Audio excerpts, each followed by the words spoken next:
Welcome to Psychology of Humans. Today we explore one of the most remarkable and resilient thinkers in human history, Viktor Frankl, the psychiatrist who survived the Nazi concentration camps and transformed his suffering into one of the most influential psychological theories ever created, logotherapy, the therapy of meaning.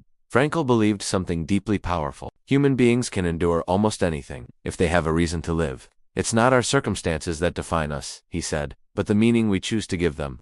This video breaks down Frankl's life, his experiences in the camps, his core psychological ideas, and how his philosophy can help us live more resilient, purposeful, and grounded lives today. Let's begin. Section 1. Who is Viktor Frankl? Viktor Frankl was born in Vienna in 1905, surrounded by one of the richest intellectual cultures in Europe. He became fascinated with psychology early in life, corresponding with Sigmund Freud as a teenager, and later studying psychiatry himself. But Frankl's life changed dramatically during World War II. In 1942, Frankl, his parents, his wife, and his siblings were captured and sent to concentration camps. Over the next 3 years he lost nearly everyone he loved. But inside the horror, Frankl noticed something extraordinary. Some prisoners gave up and collapsed. Others remained strong, compassionate, hopeful, even generous. And Frankl began asking a profound question. What allows some people to endure unimaginable suffering, while others fall apart under far less? His answer would become the foundation of logotherapy. Section 2. The will to meaning. Frankl believed that human beings are driven by one fundamental force, the desire to find meaning. Freud said, "We are motivated by pleasure." Adler said, "We are motivated by power."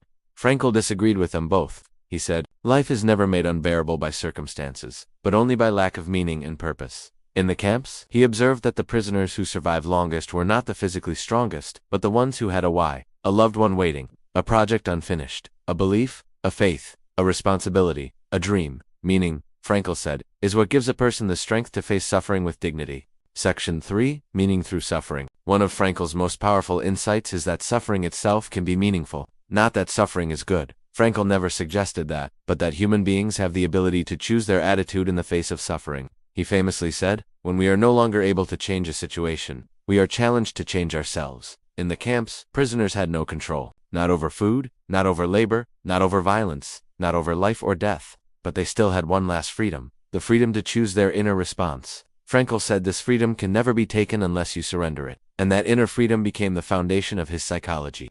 Section 4. The 3 paths to meaning. Frankl taught that there are 3 main ways human beings create meaning in life. 1. Meaning through work or contribution, creating something, building something, helping someone, bringing value to others and to the world. Meaning is found in what you give.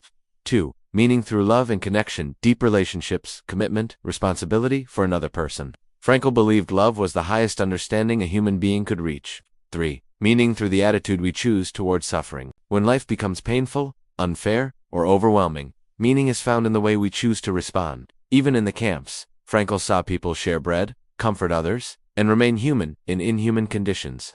Meaning is not what happens to you. Meaning is how you respond.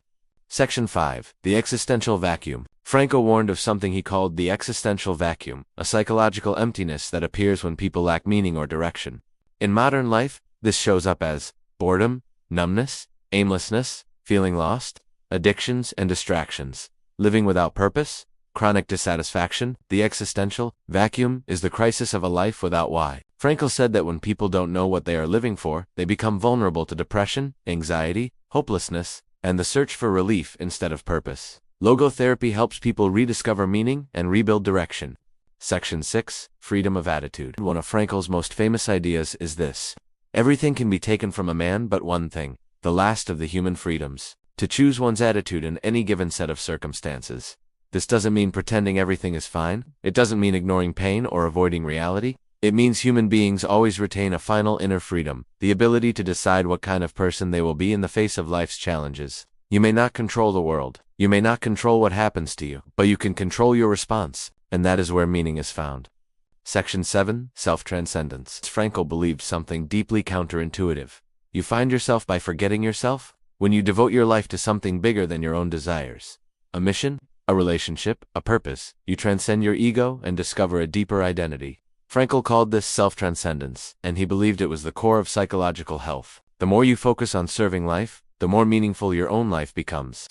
Section 8. Frankl's enduring legacy. After the war, Frankl returned to Vienna and wrote Man's Search for Meaning, one of the most influential psychology books ever published. His work shaped existential psychology, positive psychology, resilience, research, trauma therapy, modern coaching, leadership, spiritual development. Frankl taught us that meaning is not something we wait for. Meaning is something we create through action, through love, through responsibility, and through the courage to face suffering with dignity. Section 9. What we can learn from Frankl today. Frankl leaves us with several powerful lessons. Life is not about avoiding suffering, it's about finding meaning within it. Your inner freedom cannot be taken, only surrendered. Meaning is a responsibility, not a luxury. A strong why helps you overcome almost any how. You become stronger when your life points toward something bigger than yourself. Viktor Frankl didn't just study psychology, he lived it under the harshest conditions imaginable. His life is proof that meaning is not an idea. Meaning is a lifeline. You've been watching Psychology of Humans. Thanks for watching. Please like and subscribe.